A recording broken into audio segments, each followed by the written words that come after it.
What's going on, you guys? Mutant Florida Man coming back to another video. Today we're going to be looking at the 85th anniversary edition of Astonishing X-Men Wolverine. But again, I had to pay scalper prices for this guy. And then as soon as I did that, he came in line on Big Back Toy Store. What's wrong with you, bro? What the heck?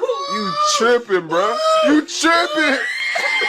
But anyway, I guess that just shows that if I have patience, I can literally find every Marvel Legends for retail and not have to pay double the price, but it is what it is. Anyway, on this back of the box here, we have issue number 3 cover art by John Cassaday. So this sculpt is going to be based off of that cover, I'm guessing, because they use it on the back of the box, so. Obviously, it's Hasbro sculpt, but John Cassaday illustrated Wolverine in the number 3 issue of Astonishing X-Men, and this is what they've based it off of. So let's take a look at this guy out of the package. But before we do so, just a real quick look at the box. Everybody knows the 85th anniversary edition boxes at this point, celebrating 85 years with the accent right here, and then celebrating 85 years, Wolverine on the side, Wolverine on the back, and then on the side. And yes, the box is already open because I've got it pre-cut. 1 minute later. So right off the bat, out of the box, Wolverine looks amazing. The detail on this action figure is amazing. This is probably one of my favorite comic accurate Wolverines that Marvel Legends has done. You get everything you want in a comic accurate Wolverine. Even the face sculpt right there. I mean, come on, dude. 6-inch scale action figure, and they're able to get such amazing head sculpts in there. And I gotta tell you, it was perfect. Perfect. Everything, down to the last minute details.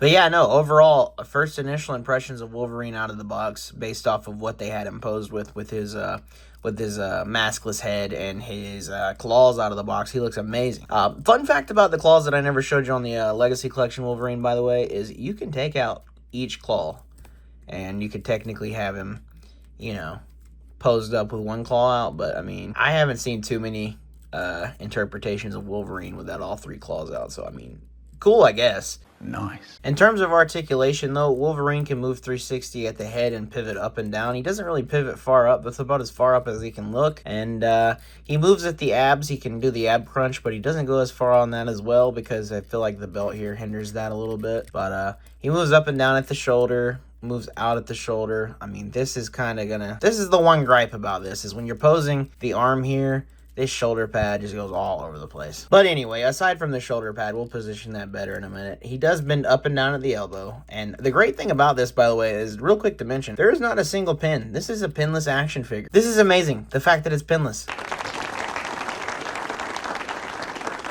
But yeah, not to get too distracted from the fact that it's pinless, he moves up and down at the thigh, bends at the knee, the foot bends down, and the ankle does rotate. He does twist at the torso as well. I forgot to mention that. I'm forgetting any articulation besides the hands rotating and the wrist bending slightly. I feel like that's pretty much it, guys. I feel like I've covered everything. If I haven't, then, you know, somebody correct me. Starting off with the accessories, though, we're going to take a look at Wolverine's spare head here. It looks pretty damn good. Another good head sculpt, minus the fact that mine's got a little bit of a paint quality control issue right there. You can see some smudging on the nose, and then just kind of looks rough right there. Pretty much that's where the only paint issue is on this head, but this is a great head. Wolverine with his mask on. As far as the hands go, you get the claws and a fist formation. You get a flat hand, a pointing finger hand, and then 2 sets of normal fists.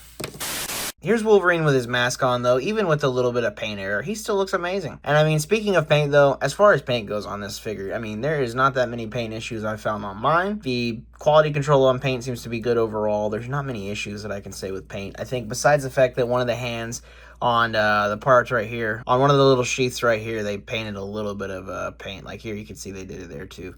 They just they get a little sloppy on the paint there. I mean, but it's kind of hard with as small as that is. You sometimes mess up, I guess, and it is what it is. Other than that, though, from a distance, he still looks amazing, and I think he's probably one of my favorite Wolverine action figures I have at the moment, up until the MCU movie accurate costume comes out, that from the Deadpool movie. But yeah, as far as paint goes, I had no complaints with the paint. I don't got much to say about the paint besides this guy's awesome. From the paint on the sides with the little like pieces of hair to the paint up close on the face, besides that issue, and the other head looks pretty good. I mean, there's no issues with the paint to be had. But yeah, I mean, if you want to see what he looks like in size comparison to another Wolverine, though, he is comic accurate by height.